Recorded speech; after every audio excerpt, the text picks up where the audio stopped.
Hello, my name is Andrew Bashton. I'm the owner and chief instructor of Pikes Peak Tactical. Today's video, we're going to be covering how to lap scope rings. This is part of a course for Sonoran Desert Institute, FTT 221, Sights, Optics, and Accuracy with Professor Kent Hauer. Let's get started. So today we're going to be working on a actual rifle. For intensive purposes, you can see that there's no magazine loaded, and I have actually removed the bolt and the charging handle. So there's no live ammunition in here. I'll physically check the chamber to inspect and make sure that it is empty. Nothing in there, right? So with that being said, I can go ahead and close this. Secure our pin. Go ahead and close that. All right. So today we're going to be working with the set of Vortex Hunter Rifle Scope Rings, the high mounts. They look like this. Okay. Each one requires 2 screws, one on either side, to be torqued down to 15 inches. And we're going to be mounting, again for intense purposes, this West Hunter LPVO that was provided by SDI.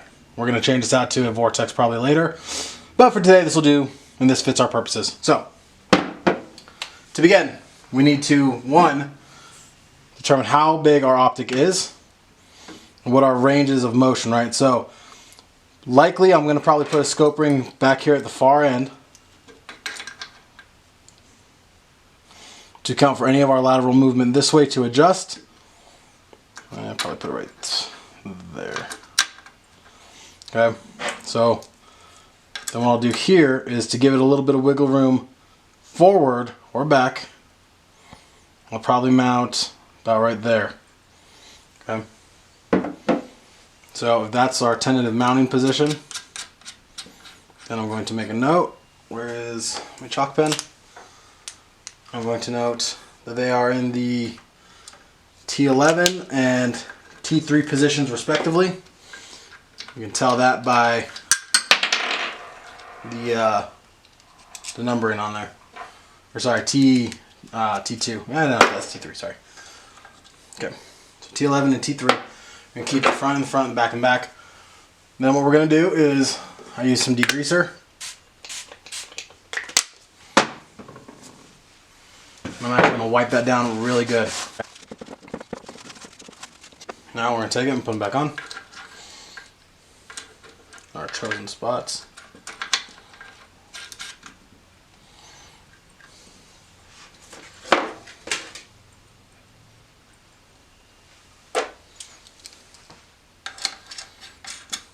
Okay, so the important thing, we read our instructions, it says that the base screws have to be tightened to 25 to 30 inch-pounds. So to do that, I'm going to use my Wheeler digital torque screwdriver. Turn it on. I'm going to set it to 30, or 25 to 30, so we'll say 28 to be safe, right? Split the difference. How about 27.5?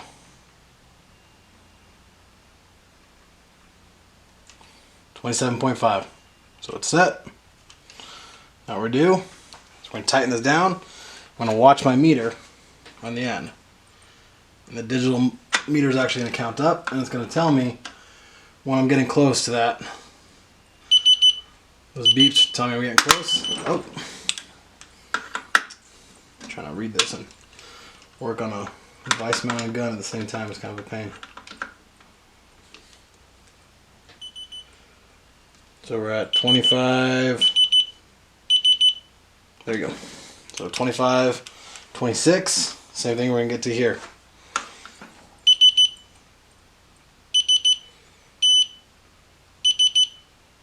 There we go. Okay. So we know that those scope rings aren't going anywhere. So, now what we're going to do is we need to remove these tops. Before I do anything, I'm going to draw an arrow that shows the direction these are facing. I'm going to label 1 and 2 to show the order. Okay? That way I know exactly what their alignment is before anything. Then with these just loose enough to insert this.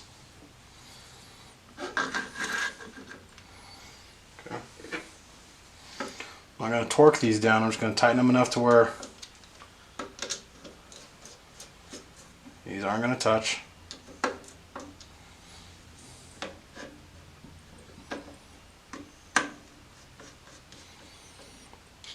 The idea being that these points should meet at the same point. So, that's one reason I like Vortex. They usually do a really high quality product.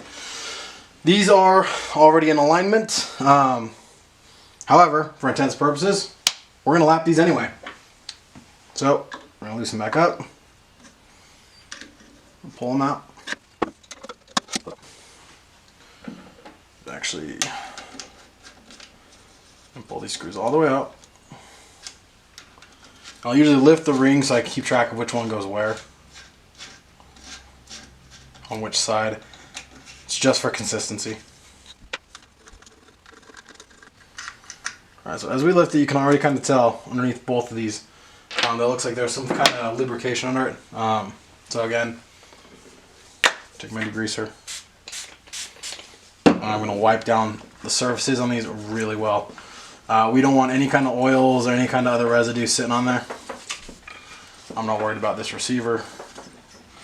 This is a work gun that I've used in the field for years, so we'll be alright. Okay, so now that everything's been degreased, I'm going to take my number 1 ring, number 2 ring that faces that way. So it's a little faded. That's the direction it's facing. This one's still pretty clear. That's the direction it's facing, right? Be clear.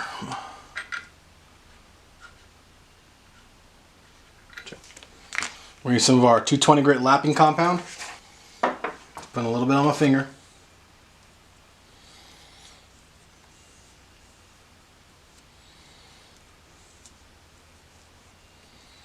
We'll fill the inside of that top ring.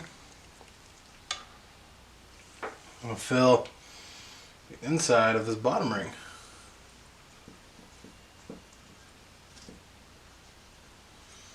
Okay. Careful not to get it anywhere you don't want it. This is an abrasive, like an abrasive solution type putty. So you want to be careful and not get it all over your other crap that you don't want to mar or ruin the finish on it.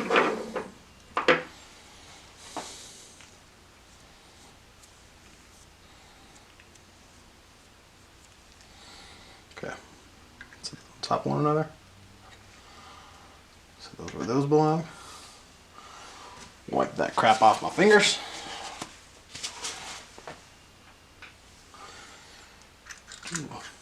Replace my screws.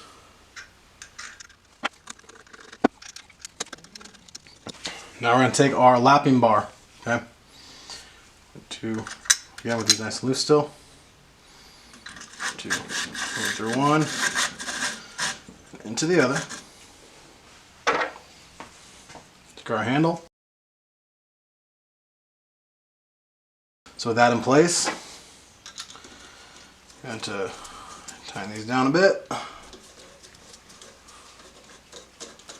So we're going to set to 15 inch-pounds.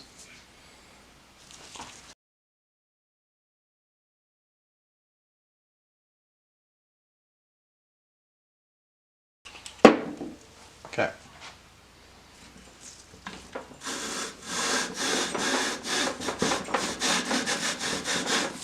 So we lap.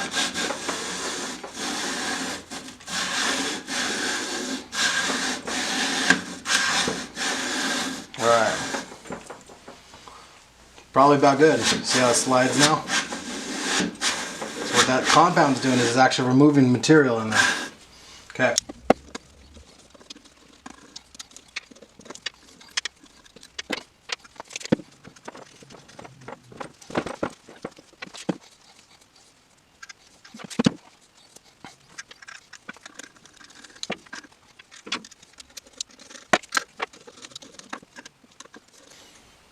So we're doing this again so we can check the alignment.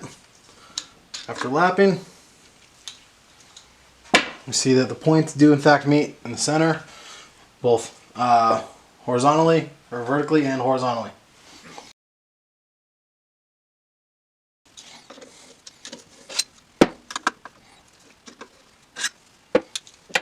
Alright, so after we have the scope in the rings, notice how it still has enough room to move, right? Can still move freely. So ideally what I'd have, you get behind this and you're going to adjust front to back in order to remove the scope shadow for your eye, okay? Once it's in the correct, forward backward position, you're going to take it and you're going to check level and you're going to confirm that it matches the level you have on the rear, okay? So this one, just because the vise, it sits a little bit like that. There you go. So those two levels should match up. Now we're going to go ahead and tighten down the scope again with the scope rings. We're going to use 15 foot-pounds to do it. Show it to the camera.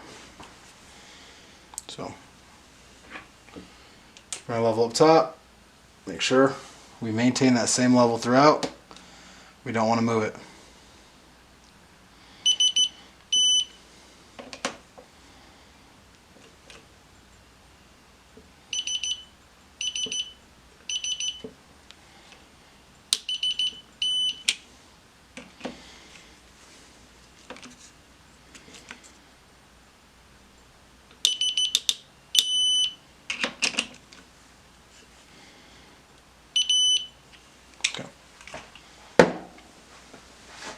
As you can see, we still have our rear level. The levels read the same. Our scope is now mounted.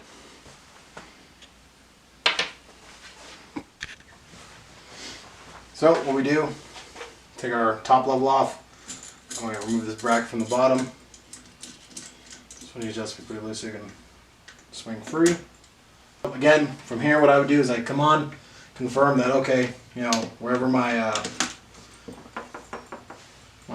cheek weld is going to be at, that's where I'm going to make sure that there's no scope shadow, confirm, and from there we have ourselves a good day. So.